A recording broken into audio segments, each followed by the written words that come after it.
Naranasan mo na ba yung pakiramdam na kahit ang tagal mo nang nagtatrabaho, parang wala pa rin nangyayari sa pera mo? Maraming tao ang naniniwalang kulang lang sila sa sweldo. Pero ang totoo, ang tunay na yaman ay hindi lang nakabase sa kung magkano ang kinikita mo, kundi sa kung paano ka mag-isip. Ang good news, minsan hindi mo lang napapansin, pero may mga simpleng ugali ka na ginagawa araw-araw na palatandaan na nagbabago na ang mindset mo. At kung dati ay nakakulong ka sa poor mindset, ngayon ay posibleng nasa tamang daan ka na patungo sa financial freedom. Sa video na ito, aalamin natin ang 10 signs na meron ka ng rich mindset at matalino ka sa pera. Ito ang mga senyales na patunay na nagsisimula ka ng maglakad papunta sa buhay na matagal mo nang pinapangarap. Pero bago tayo magsimula, shoutouts muna. Sign number 1. Ang paggastos mo ay may purpose. Naalala mo ba dati, kapag may nakita kang online ad o may bago sa mall, bigla ka na lang nag-aabot ng pera? Ang mga impulse buys na yan ay nagpapakita na ang iyong paggastos ay kontrolado ng emosyon, hindi ng lohika. Pero ngayon, may malaking pagbabago sa'yo. Bago ka mag-check out, humihinto ka muna at nagtatanong sa sarili mo ng, kailangan ko ba talaga to o gusto ko lang? Ang pagbabagong ito ay senyales na ang iyong isipan ay lumipat na mula sa pagiging consumer patungo sa pagiging isang financial strategist. Hindi ka na basta-basta nagbabayad sa mga bagay na nagsisilbing pampalipas oras o panandaliang kasiyahan. Bawat pisong ginagastos mo ngayon ay may dahilan. Maaaring ito ay para sa isang investment, para sa skills na magagamit mo sa trabaho, o para sa isang bagay na magpapabuti sa kalusugan mo. Ibig sabihin, bawat desisyon mo sa pera ay nagpapalapit sa iyo sa iyong long-term goals at financial freedom. Hindi ka na gumagastos para magpa-impress sa iba, kundi para mag-progress sa sarili mong buhay. Ang bawat pisong inilalabas mo ay parang isang sundalo na may misyon, ang itayo ang pundasyon ng iyong financial freedom. Sign number 2. Hindi ka na natatakot tumanggi. Dati, takot kang tumanggi sa mga imbitasyon ng mga kaibigan. Kahit alam mong wala sa budget mo ang inuman o ang biglaang out-of-town trip. Napipilitan kang pumunta para lang hindi ka masabihan na kuripot o KJ. Ang social pressure ay malakas at ang takot na maiwan ay mas matindi pa kesa sa epekto sa iyong bank account. Pero ngayon, nagbago na ang pananaw mo. Masaya ka na ngayong magsabi ng hindi dahil alam mong ang kapayapaan ng iyong financial future ay mas mahalaga kesa sa panandaliang social approval. Hindi ka na nag-aalala sa sasabihin ng iba. Ang pagiging matapang na tumanggi ay hindi sign ng weakness, kundi sign ng pagiging responsable at respeto sa iyong sarili at sa iyong pinaghirapang kita. Nauunawaan mo na ang bawat oo sa mga hindi importanteng gastos ay isang hindi sa iyong pangarap. Ito ay nagpapakita na ang iyong self-worth ay hindi nakasalalay sa kung gaano ka kasosyal, kundi sa kung gaano mo pinapahalagahan ang iyong sarili at ang iyong goals. Bago tayo magpatuloy, kung nagustuhan mo ang ganitong topic, paki-like at paki-share ang aming video at i-click mo na rin ang subscribe button para lagi kang updated sa mga bagong videos. Salamat! Sign number 3. Namumuhunan ka sa oras mo. Dati, pumapayag ka sa mga trabaho o gawain na kumakain ang oras mo para lang sa maliit na bayad. Hindi mo pa naiintindihan na ang oras mo ay isang mahalagang asset. Pero ngayon, nagbago na ang pananaw mo. Hindi ka na nag-aaksaya ng oras sa mga bagay na hindi nagdaragdag ng value sa iyong buhay. Ang mindset na ito ay nagtutulak sa iyo na maging productive at efficient. Sa halip na mag-scroll lang sa social media o manood ng TV, ginagamit mo na ang iyong oras para magbasa ng libro, mag-aral ng mga online courses o magsimula ng side hustle na magpapalago sa iyong kita. Sa huli, mas pinipili mo ang mga experience at ang oras kasama ang pamilya kaysa sa pagbili ng mga bagay. Ito ay isang malinaw na sign na ang iyong mindset ay future focus na. Ang mga taong mayaman ay hindi nagbebenta ng kanilang oras. Sa halip ay ginagamit nila ito upang bumuo ng kayamanan. Ang bawat minutong ginagamit mo para lumago ay isang tahimik na investment na magbubunga ng financial freedom sa hinaharap. Sign number 4. Hindi ka puro plano lang, kumikilos ka na. Ang pagiging mayaman ay hindi nagmumula sa pagpaplano lang.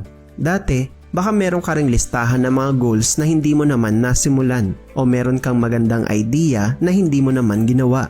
Ang mindset na ito ay nagbabago dahil nauunawaan mo na ang tunay na yaman ay nasa aksyon. Mas pinipili mong magkamali sa paggawa kaysa maging perpekto sa pagpaplano dahil alam mo na ang pinakamagandang plano sa mundo ay walang kwenta kung hindi ito gagawin. Ang pagkakaiba ng mga taong nagtatagumpay at mga taong nananatili sa isang lugar ay ang kanilang kakayahang kumilos kahit na hindi pa sila handa. Nagsisimula ka sa maliliit na hakbang tulad ng pag-iipon ng 20 pesos sa isang araw o pag-aaral ng isang online course sa gabi. Ang sign na ito ay nagpapakita na ang iyong mindset ay action-oriented na. Alam mo na ang bawat maliit na kilos ay naglalapit sa iyo sa iyong financial freedom. Sign number 5. Mas mahirap ka ng utangan. Dati, madali ka lang magpahiram ng pera kahit na alam mong masisira nito ang budget mo. Marahil, takot ka lang na magalit ang iba o baka naawa ka lang sa kwento nila. Pero ngayon, ang mindset na ito ay nagbabago dahil nauunawaan mo na ang bawat piso ay may misyon para sa iyong kinabukasan.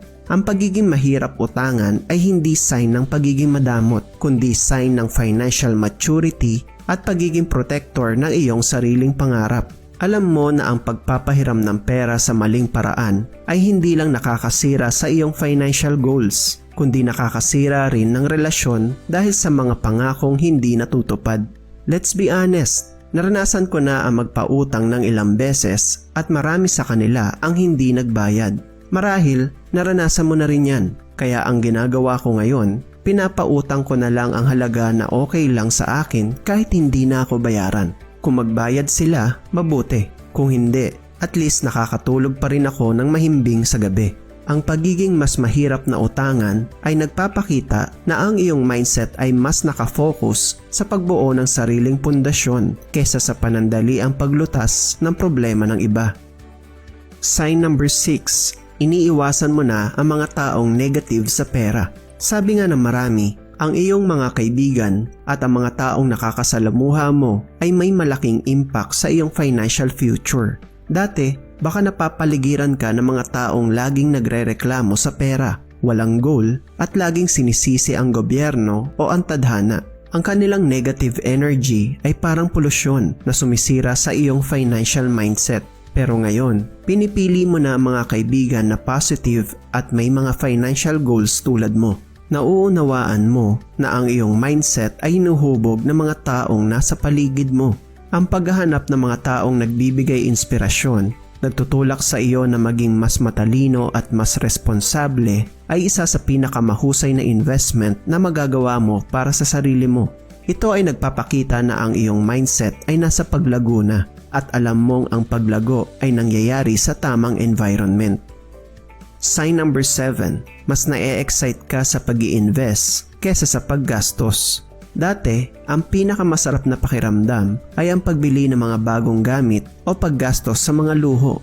Ang instant gratification na dulot ng isang bagong gadget o mamahaling damit ay parang high na nagbibigay ng panandaliang saya. Pero habang nagbabago ang iyong mindset, napansin mong ang excitement mo ay lumipat na. Ngayon, mas kinikilig ka kapag nakikita mong lumalaki ang iyong investment kahit na maliit lang. Ang pagbabagong ito ay sign na ang iyong isipan ay lumipat na mula sa pagiging consumer patungo sa pagiging builder. Ang pagtingin mo sa pera ay hindi na panandalian kundi pang matagalan. Nauunawaan mo na ang tunay na laro ay hindi sa paggastos kundi sa pagpapalago ng iyong pera. Ang sign na ito ay nagpapakita na ang iyong mindset ay nasa tamang direksyon dahil ang pag-i-invest ay ang pinakamabilis na daan tungo sa financial freedom. Sign number 8. Mas pinapahalagahan mo ang pagbuo ng skills kesa sa pagbili ng mga bagay. Sa mundo ngayon, madaling matukso sa mga bagong gadget, designer clothes o iba pang mamahaling bagay. Pero alam mo na ang mga ito ay may depreciating value. Ibig sabihin, bumababa ang halaga ng mga ito sa paglipas ng panahon.